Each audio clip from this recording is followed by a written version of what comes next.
നിങ്ങളുടെ അമ്മ ദൈവമാണോ? ഈ അടുത്തൊരാൾ പറയുന്നത് കേട്ടു, അമ്മമാർ ദൈവങ്ങളാണ്, അവരെ കുറ്റം പറയുന്നവർ ഒരിക്കലും രക്ഷപ്പെടില്ലെന്ന്. കേൾക്കാൻ നല്ല സുഖമുള്ള വരികളാണല്ലേ? പക്ഷെ ചുറ്റുമൊന്ന് കണ്ണോടിച്ചാൽ മനസ്സിലാകും ആ ദൈവസങ്കല്പത്തിൽ എല്ലാവരും ഉൾപ്പെടില്ലെന്ന്.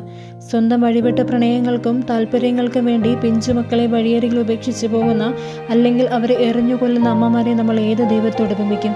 ഒരു പെൺകുട്ടിക്ക് അവളുടെ ജീവിതത്തിൽ ഏറ്റവും കൂടുതൽ കരുതൽ വേണ്ട ഒരു സമയമാണ് പീരീഡ്സ്. ആ സമയത്ത് അതിനെപ്പറ്റി ഒരു വാക്കുപോലും പറഞ്ഞു കൊടുക്കാതെ പെൺമക്കൾക്ക് നൽകേണ്ട ബേസിക് സേഫ്റ്റിയും അറിവും പോലും ഉറപ്പാക്കാത്ത അമ്മമാരുണ്ട്. മക്കളുടെ സ്വന്തം അഭിപ്രായങ്ങൾക്കോ അവരുടെ ആവശ്യങ്ങൾക്കോ ഒരു വിലയും കൽപ്പിക്കാതെ നാട്ടുകാരുടെയും ബന്ധുക്കളുടെയും മുന്നിൽ സ്വന്തം ഈഗോയും മാന്യതയും നിലനിർത്താൻ വേണ്ടി അവരെ മാനസികമായി തല്ലിക്കൊല്ലുന്നവരുണ്ട്. സ്വന്തം ചോരയെ നോക്കി പ്രായ നേരുന്ന അമ്മമാരുണ്ട്. അമ്മമാർ ദൈവങ്ങളാണെന്ന് പറഞ്ഞ് എല്ലാ ക്രൂരതകളെയും മാനസിക പീഡനങ്ങളെയും ന്യായീകരിക്കുമ്പോൾ ഈ മക്കൾക്ക് ഇവിടെ സ്വന്തമായൊരു ജീവിതമില്ലേ? അവരുടെ തകർന്ന ഹൃദയങ്ങൾക്കും കണ്ണീരിനും ഇവിടെ ആരും ഒരു വിലയും കൽപ്പിക്കുന്നില്ലേ?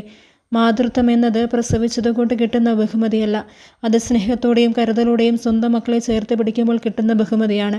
എല്ലാ അമ്മമാരും ദൈവങ്ങളല്ല. ചിലർ സ്വന്തം മക്കളുടെ ജീവിതം നരകമാക്കുന്ന വെറും മനുഷ്യർ മാത്രമാണ്. കാരണം അമ്മയുടെ സ്നേഹവും കരുതലും കിട്ടാത്ത മക്കളുടെ ഉള്ളിൽ എന്നും മാറാത്തൊരു നീറ്റലുണ്ട്. ജീവിതാവസാനം വരെ ആരും കാണാതെ അവർ ഉള്ളിൽ കരഞ്ഞു ചോദിക്കുന്ന ഒന്നുണ്ട്, എനിക്കും ഒരു അമ്മയുണ്ടായിരുന്നെങ്കിലെന്ന്.